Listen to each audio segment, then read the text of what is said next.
Jam sot këtu para jush për të adresuar një çështje e cila do të diskutohet pak më vonë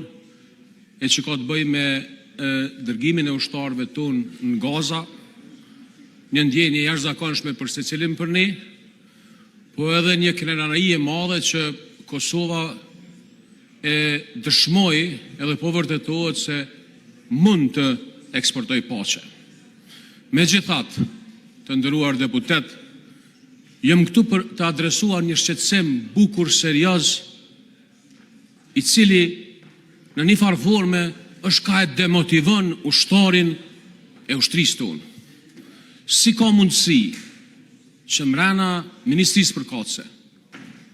Ministria të mos i kompenzoj ushtarët tanë për orë shtesë, për beneficionet që i kanë, dhe një çështje e tillë të bëhet subjekt i trajtimit në gjykata. A e kuptoni që kjo është një ndër pozicionet më të vështira që dikush që është me uniform, në mungesë të veprimit institucional, të mbrojtjes shtetërore, të mbrojtjes nga dikasteri i cili e ka detyrë, të detyrohet një ushtar ta lyp drejtën e vet në gjykatë, e kjo qeveri të ndonë 65 milion euro për rrogën e 13. Jemi të folë të tëtë për një shumë simbolike e cila është e detyrueshme për të dhënë të këtu ushtarët dhe është obligim i shtetit tonë me e bo këtë. Ju lutem, në këtë tim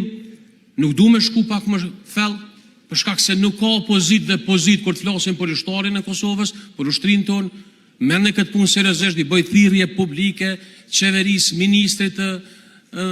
ushtrisë, ministrit mbrojtjes, ministrit financave, kushdo që është përgjegjës urgjentisht do të bëjnë kompenzimin e duhur.